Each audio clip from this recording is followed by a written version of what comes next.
دې ځل داسې اتفاق شوی دی الحمدلله چې د تمام اسلامی ممالکو اکثر زمونږ عرفم یو شوا اگر چې د خپل رؤیت په بنیاد شوی دا نه چې مونږ د هغوی سره اتفاق اتحاد کړی دی هغوی فیصله وکړو نو مونږ په آمنا وسلمنا ویل نه زمونږ رؤیت معتبر د هغوی ځان له رؤیت معتبر هلته میاشت دلته میاشت په یو ټایم کې لیدل شوې ده په دغه بنیاد باندې عرفه هم یو ځای شوه اختر هم یو ځای شو نو چونکې اختر یو ځای شو نو داسې مسلمانان چې هغه مثلا په امریکا کې دي کینیډا کې دي سعودي کې دي دوبۍ کې دي قرباني دلته پاکستان کې گئی نو زمونږ د هغوی د چا سره د 1 غنټې فرق دی د چا سره د 2 غنټو فرق دی د امریکا او کینیډا سره تقریبا 8-9 غنټې فرق دی داسې ممالک پکې شته چې دلته روز وي هلته شپه نو د هغه ځای مقیم فرد چې قرباني کوي د دې یو شریک سره خپل رور سره نو ګوره د قربانۍ دپاره شرط څه دی چې کله د غټ اختر د 10 ذوالحجې صبح صادق طلوع شي د غټ اختر لمحات شروع شي روزي شروع شي نو الله به قرباني جایز کیږي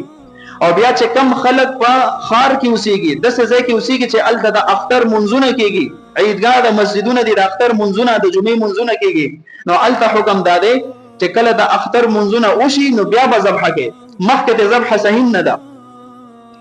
او کوم ځایونو کې چې د اختر منځونه نشته مثلا باندې دي مسجدونه نشته هلته د اختر او د جمعې شرایط نشته نو هلته حکم دا دی چې څنګه صبح صادق وشي سهار منځ وشي د هغې نه بس د هغې دپاره د قربانۍ وخت جایز شي بیا قرباني کولی شي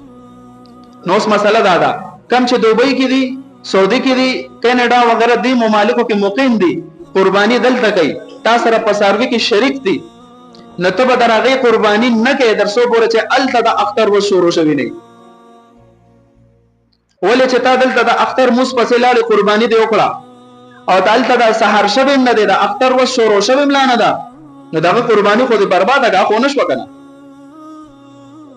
د قربانۍ دپاره ضروري څه ده ما تاسو ته وویل چې د اختر وس شروع شي او بیا چې کوم ځای کې څاروی موجود دی د هغه ځای د حالاتو اعتبار به کېږي نو څاروی دلته موجود دی او قرباني کوونکي کینیډا کې دی بهر ملک کې دی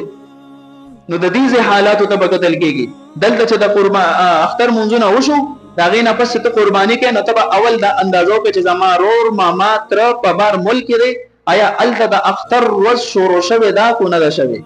افضله دا ده چې هلته د اختر منځ وشي بیا تا ته رنګ وکړي میسج وکړي چې زمونږ اختر منځ وشو اوس قرباني وکړه یا کم از کم فقهاو لیکلي چې هلته صبح صادق وشي د سهارې مونځ وخت شروع شي نو چې د سهارې مونځ وخت په 10 ذوالحجه شروع شو د غټ اختر اولنۍ ورځ شروع شوه نو د اختر ورځ شروع شوه که نه نو تا ته دې رنګ وکړي چې بھائی تاسو خپل منځونه دلته پاکستان کې وکړئ د غټ اختر هغې نه پس قرباني وکړي نو اوس کو چېرته د 8 غنټو فرق وي ته به صبر کې خدای دې کړي د غرمې د قربانۍ وخت کې زموږ ستا د قربانۍ د غرمې ټایم یې فرض کا دلته 1 بجه شي او هلته لا صبح صادق وي صبر به کوې دا ممکنه ده چې ستا قرباني مازدیګر ته ورسېږي هلته چې صبح صادق کېږي دلته مازدیګر وي په دې مسله باندې ورسېدی هله به به د دې د هغه مقیم دلته قرباني سمیږي چې هلته د اختر ورځ شروع شي چې هلته اختر ورځ نه شروع شوې ته به د هغه د حصې قرباني دلته نه کوې خو تا سره څاروي کې شریکي صبر وکړې نو د دې دپاره بهتر دا ده چې هغه تا سره مثلا قربانۍ کې شریک شوی دی نو د هغه په پیسو باندې ته ځان له یو ګډ یو چیلې واخله او هغه سیټ ته وتړه او ته ځان له څاروی واخله په هغې ته قرباني وکړه اختر مونځ پسې چې کله تا ته هغه رنګ وکړه چې بھائی زمونږ صبح صادق وشو یا د اختر مونځ وشو د هغې نه پس د هغه ته حصې هغه ګډ ذبحه کړه ستا قرباني به هم په خپل ټایم کې وشي